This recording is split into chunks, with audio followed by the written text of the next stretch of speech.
The 90s were a magical time to be a kid. Saturday morning cartoons were peppered with commercials for irresistible new toys and games, and few experiences can compete with exploring the aisles of Toys R Us to discover new treasures. Today, we're counting down 10 toys that 90s kids still can't stop thinking about. Batteries not included. Number 10. Dr. Dreadful Food Lab. Debuting in 1994, these creepy kits produced edible experiments that grossed out parents and kids alike. With a menu consisting of monster brains, skin, warts, and more, Dr. Dreadful's obscene cuisine was tantalizing, even if you only experienced it through the commercials. While the original run lasted just a few years, Dr. Dreadful has survived a few iterations over the decades, and we wouldn't be surprised to see him come back to life again in the future. Number 9. Talkboy. Conceived as a prop for the movie Home Alone 2, the Talkboy was featured prominently in the film by 90s it kid Macaulay Culkin. The original model was released in 1992, but it lacked the voice-changing functionality demonstrated in the movie. The Talkboy Deluxe was released in 1993 at a retail price of $29.99. The added voice changer, plus a cross-promotional marketing campaign with Life Cereal, and the home video release of Home Alone 2 propelled the toy to must-have status. It sold out of many stores during the 1993 holiday season and continued to be a bestseller for years to come. This led to a predictable swarm of spin-offs, including Talkboy Cool Talk Pens, the Talkboy FX Phone, and the unforgettable Pink Talk Girl. Number 8. Puppy Surprise. This line of stuffed animals debuted in 1991.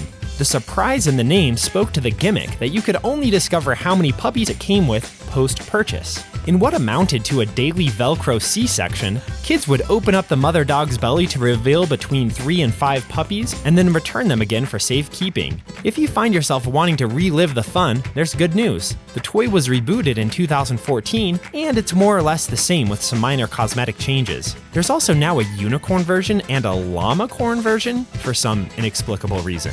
Number 7. Cool Tools. These tool sets were made by Hasbro and are most remembered for 2 reasons. First, they are made out of real metal, so it sort of seemed like you could actually use them to fix something around the house. But more importantly, the Cool Tools commercials featured what just might be the best jingle of the 90s. These tools look real. Cool tools, the look and the feel. Cool tools, cool tools. Number 6. Yakback. The Yakback picked up where the Talkboy left off. These pocket-sized recorders gave kids the ability to record and play back 6 seconds of audio at the push of a button, no cassette tape required.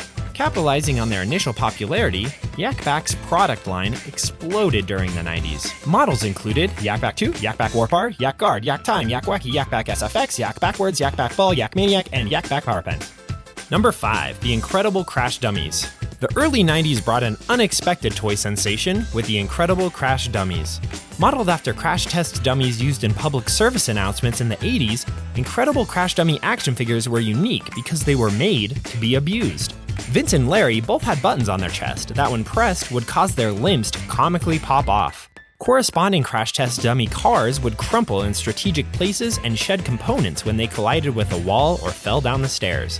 Spin-off properties included a short-lived cartoon that aired on Fox Kids in 1993, a video game released on the NES and Super Nintendo, and a comic series. But by the mid-90s, the toy's popularity had, crashed. Sorry, couldn't resist. Number 4. Tiger Handheld Games. Starting in the late 80s, Tiger Electronics released hundreds of their monochrome handheld LCD games. They weren't quite on the same level as a Game Boy because each handheld could only play a single rudimentary game.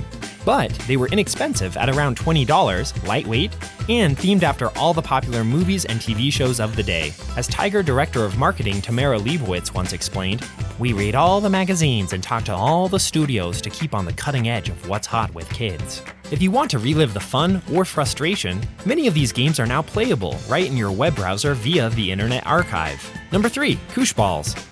First released in the late 80s, there was a period in the 90s when it seemed like Koosh Balls were everywhere.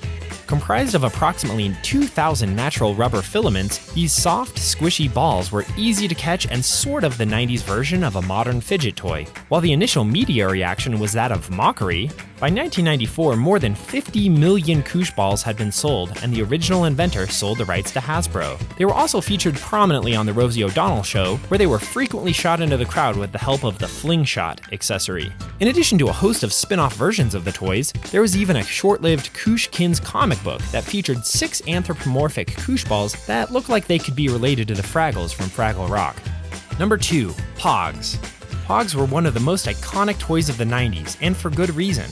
The simple cardboard discs were inexpensive, accessible, and adorned with graphics that represented everything 90s pop culture had to offer. The ability to play for keeps and overall distraction factor led them to being one of the toys that was banned in many schools. For a complete deep dive into all things Pogs, check out our episode devoted to these picture pucks. Number 1. Furby. On the list of must-have toys throughout history, Furby takes a starring role. First released in 1998, 40 million Furbies were sold during the 3 years of its original production. Despite a retail price of just $35, the incredible demand led to prices as high as several $100s on the gray market. As is all too common, this mismatch in supply and demand led to its share of controversy. There were even a few store tramplings as panicked parents struggled to secure the toy for their kids. When you open a brand new Furby, it starts by speaking a language called Furbish, but over time increasingly communicates in English. This led many consumers to mistakenly believe that Furbies were listening to conversations around them. In 1999, the National Security Agency of the United States banned Furbies from entering NSA property due to concerns that they may be used to record and repeat classified information. And while the original version of the toy lacked any microphones or listening capabilities, subsequent Furby versions, and there are many, have added LCD eyes, Bluetooth connectivity, and the ability to interface with smartphone apps. Thank you so much for watching 90s Rewind. Please hit the subscribe button and comment if there's a 90s topic you'd like us to include in a future video. And make sure you watch part 2 of this video, where we feature 10 more can't-miss toys from the 90s.